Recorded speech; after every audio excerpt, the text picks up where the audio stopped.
The news is everywhere now. It's happening right now, guys. The trade war between China and the USA. We all know that China is a world factory.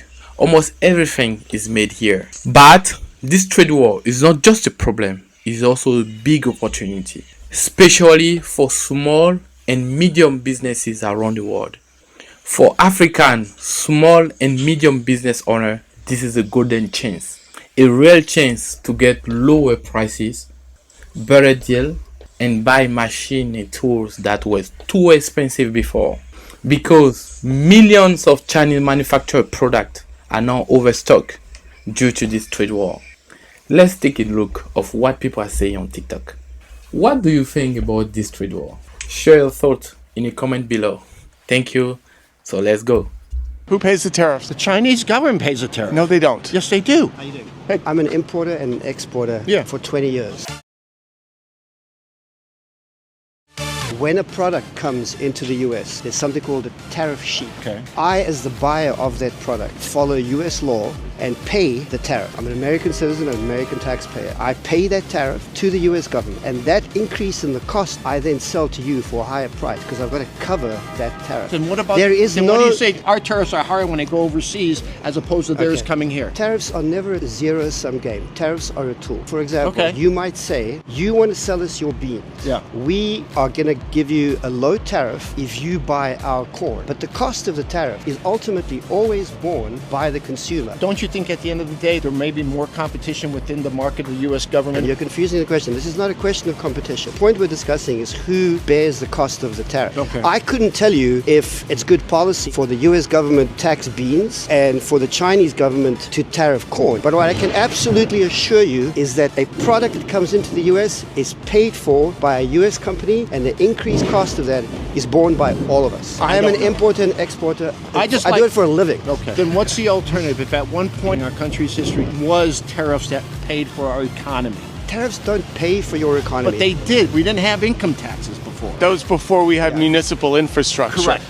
My understanding is that the tariff is lopsided to benefit other countries as opposed to ours. The suggestion is just to bring it up to make it equal. That's why you have free trade agreements, right? But it doesn't mean that even within the free trade agreement they are not tariff. If there's one thing you should take away from this extended conversation is you are always paying the tariff. You know what? I'm not educated in that. Fair enough. Yes. It was a pleasure. Good. It was a pleasure. Thank you.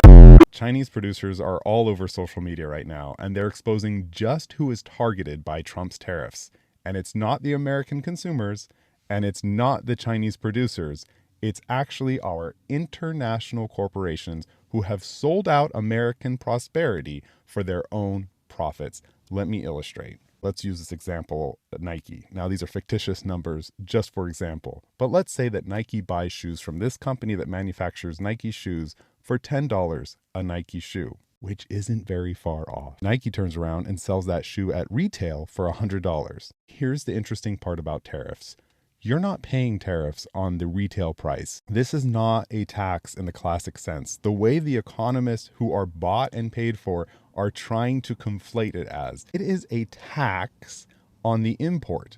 This means with a 25% tariff, Nike's going to have to pay $2.50 to the US government every time it imports a Nike shoe at $10. So this $2.50 gets remitted to the American government, to American citizens.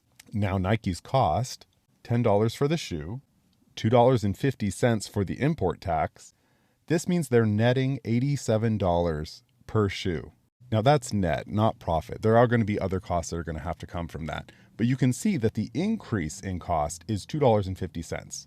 So let's say that Nike passes the entire cost onto the consumer, even a little more just because of the fear of tariffs. $103 a shoe now. That is the impact of a 25% tariff. So what the Chinese producers on TikTok are saying, instead of the American consumer buying it for $103, or let's just say that the company Nike eats all $2.50 of the tariff and still sells it for $100, you're way better off over here, paying directly to China, including the tariff, $12.50 a shoe plus shipping.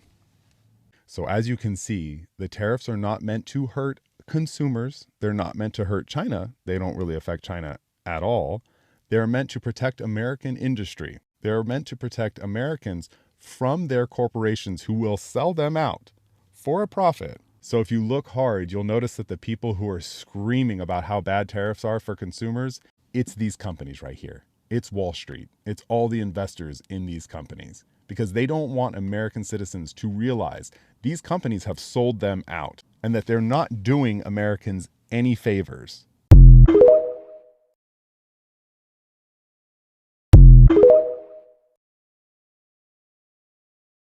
Do you think that recent actions by the Trump administration has revealed what America maybe hasn't admitted for a long time, that it is really concerned by China's rise and perhaps considers it a threat to its global dominance? Thank you very much for having me. First of all, China's rise is inevitable. No one can stop it. The United States cannot stop it. That's the mega trend. Secondly, this trade war launched by President Trump and his government against the whole world, including China, is the wrong war, and it's not constructive. It throws all the rules of the game out of the window. It damages the free trade, and while different countries need to come up with strategies, how do they want to deal with the United States in this manhandling of mankind, China has decided to rise up to the occasion and strongly defend the free trade. China will fight to the end, as the government has declared, and China has now imposed the retaliatory tariff up to 125% against all U.S. exports to China. Now, if things are not handled well, this means complete stop of China-U.S. trade, both ways. No goods exported from the United States to China, and complete stop of everything made in China to the United States. This is decoupling. If the United States wants to really welcome this, China will reciprocate. China will lose the US market, which, as I've said, is 15%. We don't care. We don't care. China has been here for 5,000 years. Most of the time, there was no United States, and we survived. Wow. And if the United States wants to bully China, we will deal with the situation without the United States. And we expect to survive for another 5,000 years. Exotic skins to the world, but specifically to China, goes back to the Silk Road, when traders in Mali were providing leather goods up through Morocco and on into Asia. Moroccan leather is known for its quality, and Winston actually shared that Moroccan leather can be traced back to this bag. How much in your country? In my country, $24, $24, $24, $24, $24. All is $24. If you like this bag, come to me. I'm in Guangzhou. Want for you. We have breaking news right now. China has ordered its companies to stop purchasing American-made airplane manufacturing parts and stop purchasing from Boeing. This is a significant escalation, and it comes because of the tariffs trade war initiated between the Trump administration and the Chinese leadership. China's government now says that Chinese companies can no longer purchase from Boeing, which is an American company, can no longer purchase any airplane parts from the United States of America. Chinese airliners had been purchasing airplanes and parts from Boeing and other American manufacturers for a very long time. Well, that stops today. And it's unclear exactly how long this pause will be for, likely until whatever trade war is done and over. But that doesn't look like it's ending anytime soon. And you know, TikTok is going to be hanging in the balance of this trade war as well. So we'll see what happens there.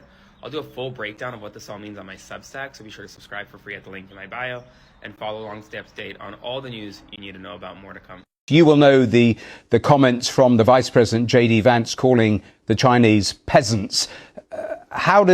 Where does that leave US-China relations and any sort of talks between the two presidents, do you think? Allow me to be very brief. J.D. Vance and I went to the same law school, Yale Law School. I was 20 years ahead of him, and I'm ashamed for the ignorance and the bigotry he demonstrated, because he called China the peasants financed them, the peasants sold them goods. Let me just make one simple point. The middle class in China is larger than the total population in the United States. The urban population in China is about 3 times as big as the total population of the United States. So my advice to my alumni at Yale Law School, J.D. Vance, is wake up, or you go back to school to study more diligently to avoid making yourself a fool in front of the world. Who are the suppliers behind the Salomon, Timberland, New Balance, Adidas, Nike, First, 𝐷𝐻𝐻 Factory. Chinese online stores. For more details, please visit GoNet. Some say as long as there's a tag saying made in China, the bag can never be luxury. However, in fact, more than 80% of the luxury bags in the world are made in China. Your Nike and Adidas shoes, 80% are made in China and cost only $15. They just add a logo in the US or Germany. China is really 2 for 2 in the battle with the US, because remember not too long ago when Red Note came into the scene and they welcomed us with open arms and we were considered TikTok refugees on that app, and now the suppliers are coming onto TikTok to tell us where these luxury brands are actually sourcing their products. And it's so much irony in that, because it's like they're not getting off of our necks. And even though these suppliers are exposing a lot of these brands, I honestly thought it was common knowledge that people knew these things, because everything is imported from China. And also, like, there's a lot of uproar about like 𝐷Hgate and stuff, but the originator of it all is 2 websites, and that's AliExpress and Alibaba. Like, I remember when I found out a lot of makeup brands are made in the same factory. Like, all of it is the same, it's just different labels. Like, the biggest differences in producing mass products or special luxury products is just the quality check. So by the time it's checked, there might be like a stitching that's off, or you know, the color might not be the perfect whatever, but that doesn't mean it's not created in the same place that has approved the other products that they're just going to ship somewhere else to sell. And if I'm the factory and let's say 100 of my products didn't pass quality check, you think I'm gonna just throw that away? Like, I'm gonna sell it. I'm gonna just let them keep doing them, because I'm definitely screenshotting a lot of these websites. Which is the China factory supply the Louis Vuitton and Hermes. Secret, their luxury goods has many China's suppliers, but they don't admit it. 50% of the bags are produced in those 2 places, Guangzhou and Dongguan City. They usually produce clothes in Zhejiang, Hebei, and Jiangsu province.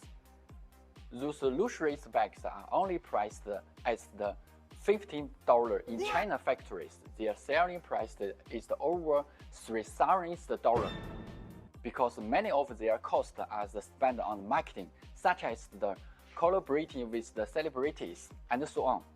This is crazy, is it? Follow me, I will help you to find the best supplier in China.